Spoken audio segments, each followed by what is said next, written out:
A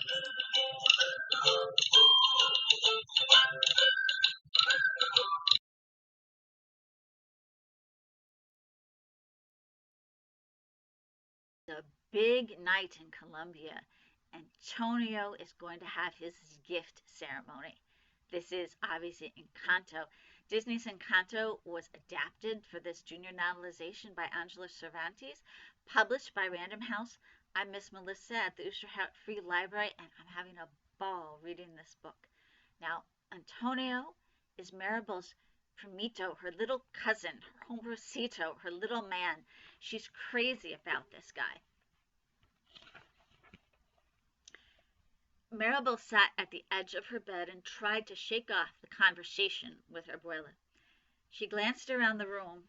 It was the same room every Madrigal child grew up in until they turned 5.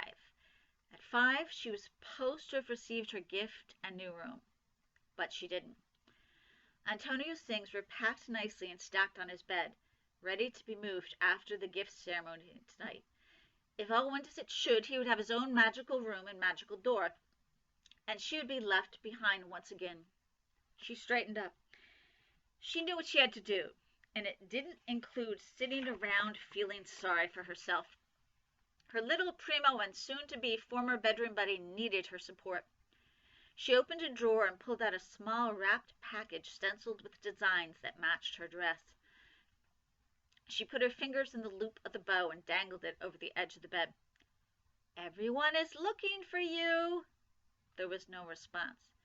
"This present will self-destruct if you don't take it in 3, 2, 1. Antonio's tiny hands popped out from under the bed and grabbed the present. Smiling, Maribel scooched under the bed to join her small cousin hiding there. "Nervous?" she asked. Antonio nodded. "You have nothing to worry about." Antonio nodded some more. "You're going to get your gift and open that door, and it's going to be the coolest ever. I know it." "What if it doesn't work?" "Well, in that impossible scenario, you stay here in the nursery with me. Forever, and I'll get you all to myself," Maribel teased. Antonio looked over at her with a mix of regret and love in his eyes. "I wish you could have a door," he said quietly. Her heart dropped. Antonio was a shy, quiet child who barely spoke, but he always felt comfortable enough to talk to Maribel about how he felt.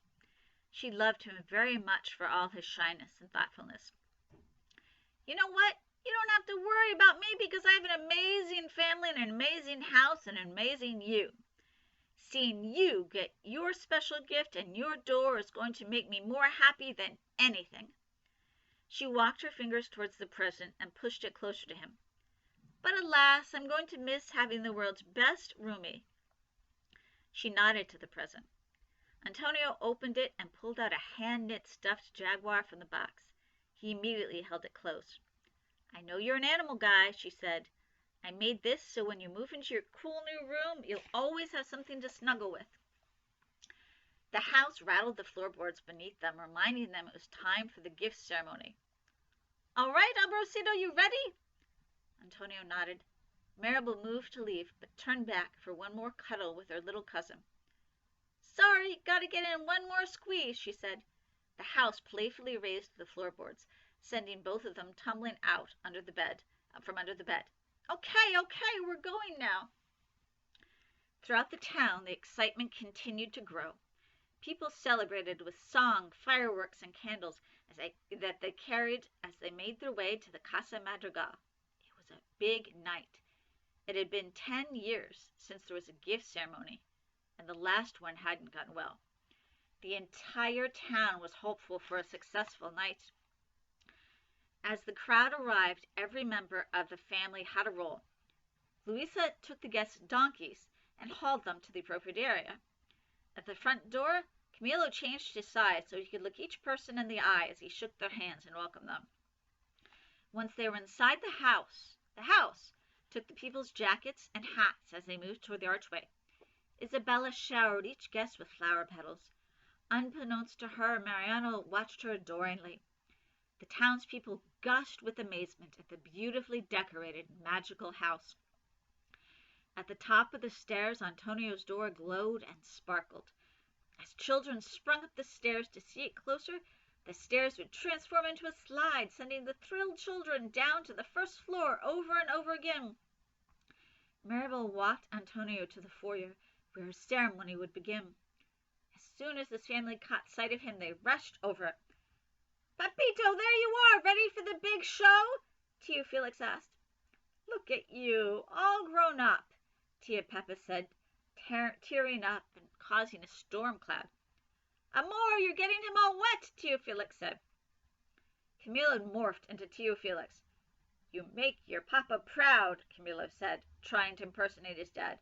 "I don't sound like that," Tio Felix complained. "I don't sound like that," his son mocked. Dolores tilted her head as if hearing something from afar, then stepped forward. "Abuela says it's time." Tia Peppa bent down to Antonio and kissed him. "Here we go, Tonito. We'll be waiting at your door." "Okay, vamos!" Tio Felix yelled excitedly. "Okay, vamos!" His son, still disguised as his father, started to repeat before Tio Felix yanked him away. Drums began to play. Abuela entered the courtyard. Holding the magical candle, she addressed the crowd of family and townspeople. 50 years ago, in our darkest moment, this candle blessed us with a miracle. And the greatest honor of our family has been to use our blessings to serve this beloved community.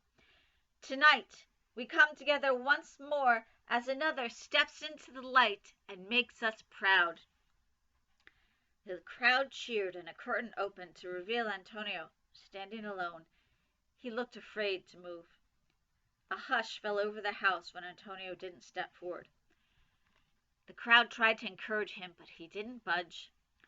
All eyes were on him as he stood frozen. He turned to Maribel and held out his hand. Her heart sank. She knew Abuela would not approve. Plus, she couldn't help think of her own gift ceremony. Her failure. What if it rubbed off on Antonio? She glanced over at Abuela holding the candle and then back at Antonio. She was torn on what to do. "I can't," she whispered to him. "I need you," he whispered back. Maribel wondered what she should do. Did she have the strength to step up and face the reminder of the worst night of her life? Did she have the courage to help her primito knowing Abuela would not approve? She felt a glimmer of determination surge through her. If Antonio needed her, she was going to help him. She was going to walk him down the aisle so he could get his gift. "Come on," she said to Antonio, taking his outstretched hand. "Let's get you to your door." Antonio held her hand tightly as they walked. In the crowd, everyone panicked seeing Maribel and Antonio. The last time she had made this journey, it was a failure for the familia.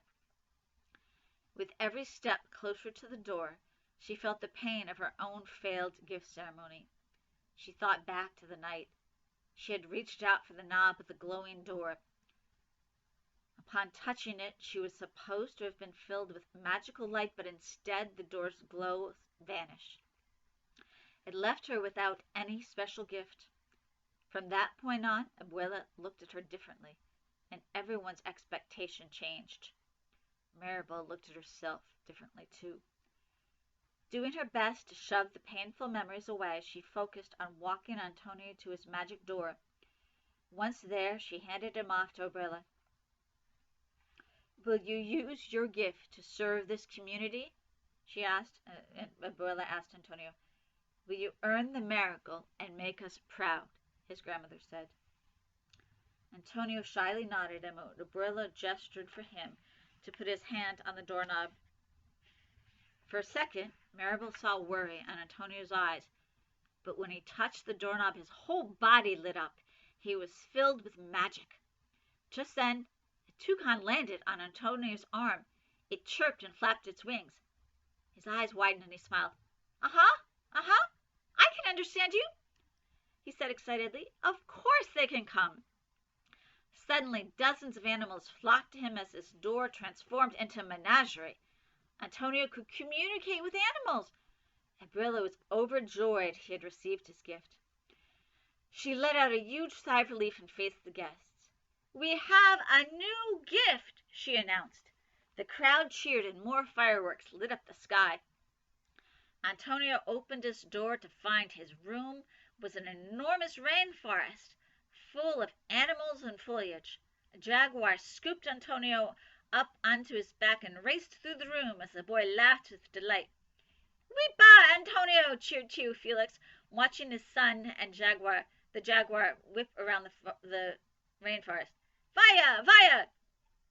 "You want to go where?" Antonio asked the jaguar. The jaguar dashed up a tree trunk, tossing Antonio in the air. "Whoa!" Antonio shouted with joy. He bounced across hammocks of cotes and skated on the surface of a river using a snake as a rope. He was having the time of his life. After the wild ride, the jaguar and Antonio stopped in front of the family. While everyone celebrated, the jaguar playfully leapt on Augustine, knocking him over. Abuela pulled Antonio in for an embrace. "I knew you could do it. A gift just as special as you," she gushed. It's a great day for Antonio. But we'll see how Mirabelle is feeling next time in Encanto on Book Bites from the Oosterhout Free Library.